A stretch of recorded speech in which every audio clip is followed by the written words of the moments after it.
you think there should be an International Men's Day? No. Every day is International Men's Day. Do you think we still need to have an International Women's Day? Absolutely, vital part of our community, vital part of our society. You know, I think it's very much important that we highlight how great they are and what problems we've had in our past. You know, not identifying that. It's really helpful to keep raising the awareness and talking about things because, yeah, we're still not there in terms of completely equitable at the moment. Doesn't worry me really. Got no thought. I think it's nice for us to think about what we can enjoy, what maybe our parents or grandmothers couldn't enjoy, like working, even though we complain about it a lot. Working, driving, those are things that my grandma couldn't do, and I'm taking lessons now. It feels almost a bit like pitiful, like let's have a week and we'll remember women, and then it's brushed under the carpet and it's yesterday's news, yeah. I think we're still kind of going through getting gender equality in kind of workspaces, so it's important to kind of remind that, to keep pushing that goal forward. I work in engineering. It's still very male dominated. There's a lot of obstacles that I have to overcome that my male counterparts don't, and I just feel like I have to work a lot harder to get to the same place. So yeah, I'm all for it. We still need it, definitely. Yes, I think it's a good idea. It's long overdue in my opinion that we have a set day where we look at women's rights, women's place in the world, and how they've been sort of trampled on over the centuries. Actually, I think if to give you an example, I think if men had children, it would have been sorted out centuries ago. We wouldn't put up with that stuff. And what would you say are the biggest issues facing women in the UK at the moment? I think, I mean, I can't speak for like all industries, but particularly in in insurance, one thing that I found is it's hard to get your foot in the door in certain, like there's a lot of golf days and things like that we're just not invited to, and it's not necessarily deliberate exclusion, it's sort of perhaps because of the perceived we don't play golf, or you're kind of not getting as much exposure to certain clients when it's not necessarily that you're any worse at your job, it's more that just because you don't do a certain activity that's more aligned with men, you therefore don't get as much face time and get opportunities to build relationships with the clients that you should. And then when you are in environments like meetings with your male colleagues, and they have all this rapport that you haven't been able to build, you slightly feel like you're on an unfair playing field. I guess like just social dynamics in the office, having managers who can't really relate to you, having like harassment, like it's still rife, to be honest. And I know a lot of like younger girls who are in uni trying to get into engineering, and I want to encourage them, but I'm also like, I want to warn them, like it's not all fun and games. So we've made a lot of progress, but there's a long way to go. When I got my first job in UK, people that will be older than me, and they normally will be men, they will feel like I would get my position because the boss liked me, not because I was smart, not because I was young and I had good ideas. Just because I was pretty, they will just assume that was the reason why I got it. I mean, I have seen a bit of a change, but I work in construction. And when I first started, I came across some real horrible attitudes to women. I mean, I got told by one manager that came into me that I ran an office at the time, and I got told that I couldn't run an office because I was a woman, I should be cleaning or his secretary. I think it's in the everyday, just in like how women are treated, like on the tube or at work, and it's the kind of level that you can't really pick up on, and if you do pick up on it to like your male colleague, they'll just look at you like you're picking a fight for no reason. I think they're the biggest struggles. Obviously there's much bigger struggles, but they're the ones that are the toughest to fight, I think. Definitely. It's like the subtle harassment, or like the subtle comments that if you pick up on, then you're like the annoying person to work with, and like you make complaints and everything, when in reality, like we should be able to say if we're uncomfortable about something.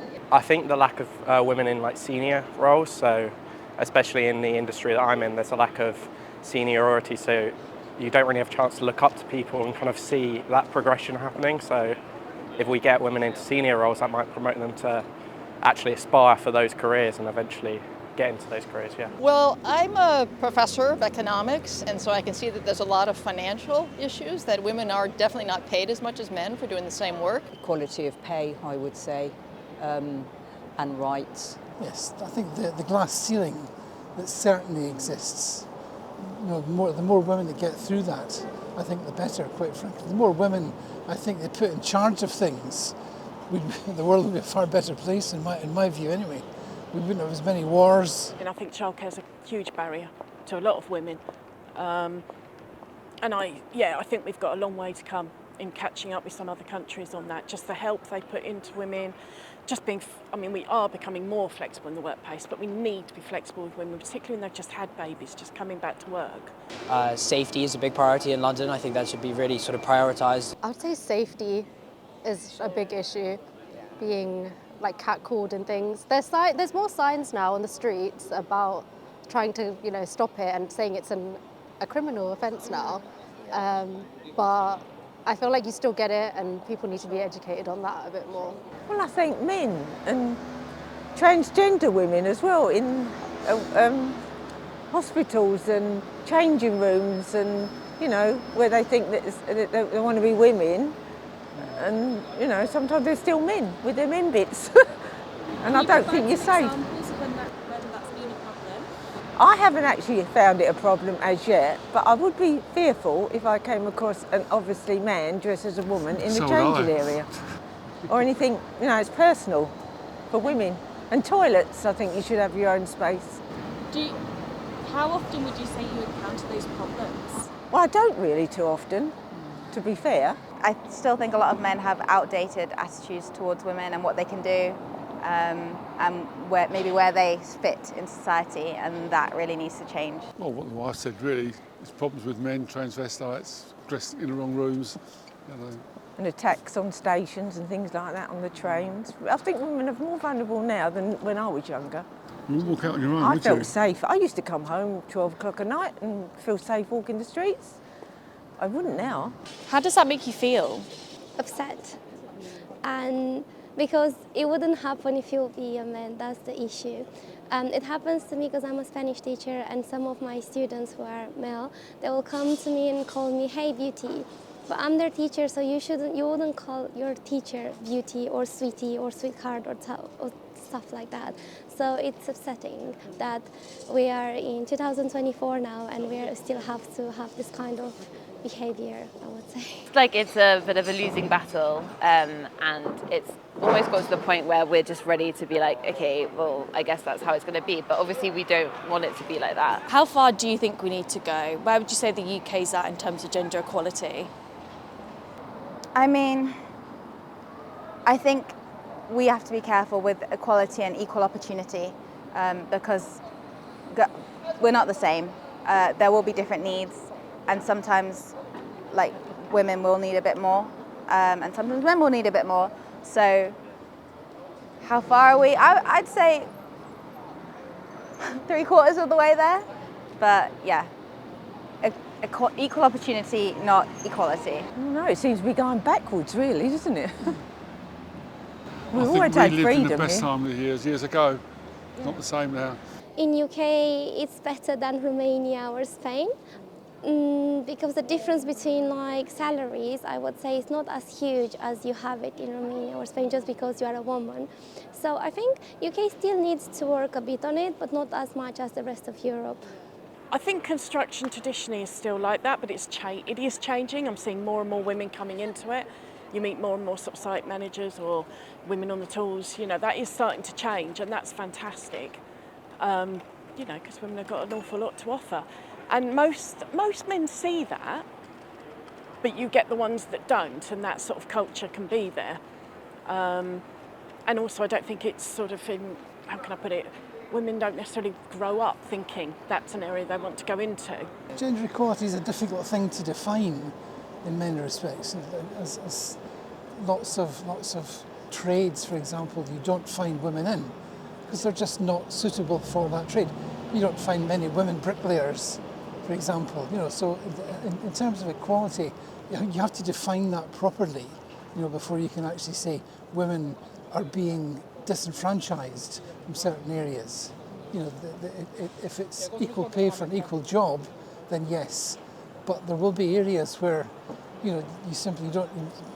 Most prisons have got men in them, for example. You know, that kind of stuff. You need to define what you mean by equal rights for women. I think that's something that needs definition. There's so many different cultures here now, which we didn't have. So we're respecting their ways and views. It's not just our ways anymore. If you go into the country, a place like Suffolk, it's a different way of living. What do you mean by that? Well, it's not so multicultural in Suffolk. Multicultural. There's not so many jobs there, is it? It's more and if farming. you drive out every 10 seconds stopping for traffic lights, you haven't got to keep looking up for the cameras.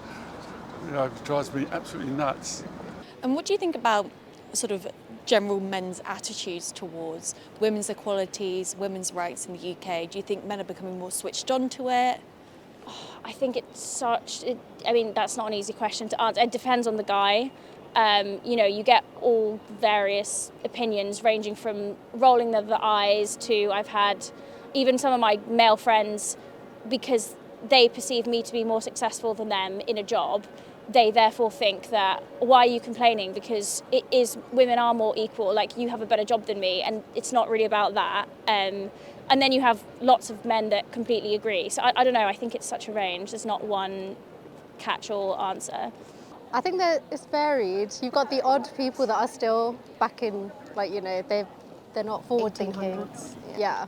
But I would say the majority are changing the way they speak to women, speak about women. I feel like it's sort of coming back though a little bit. Like I've seen a lot recently, like especially like TikTok and things. It's opened a lot of men's minds, but it's also been a place where they can be exposed to people and things that are more radical and anti-feminist, if you will. And so I saw a statistic that's been a rise in men's attitude against feminism, which is kind of worrying as well. But I think we just educate the men around us. And I think they can't distinguish between being a feminist and equality. They just see it as anti-men when it's not. It's being equal. I mean, personally, as my generation, I don't think there's really a taboo whatsoever at all. I like to think that my view is similar to other people's view in my generation, that I don't really second think if there's a female in a higher position than me or anything like that. I think it's kind of just standard practice, and I think that's positive that our generation is thinking that, because future careers and future generations will also kind of not really have that taboo around it, so that's going to be quite positive for years to come, hopefully, and that's why it's still important as well, so. But I think all nationalities want to live with their own. My daughter used to live abroad, and they always mix with, like-minded people. Even though they mixed with, she was in Japan, couldn't mix that well with Japanese because they don't speak a lot of English. But it's difficult. We're not racist because our son's married to a Bangladeshi girl. She's a lovely girl. What do you think that she would say about your comments on multiculturalism? I think she thinks the same. I think people who immigrated here years ago wanted it because it was British, they liked our way of life. And I think too many people coming in just upsets everybody. It's not enough doctors, infrastructure, everything. Not enough prisons either.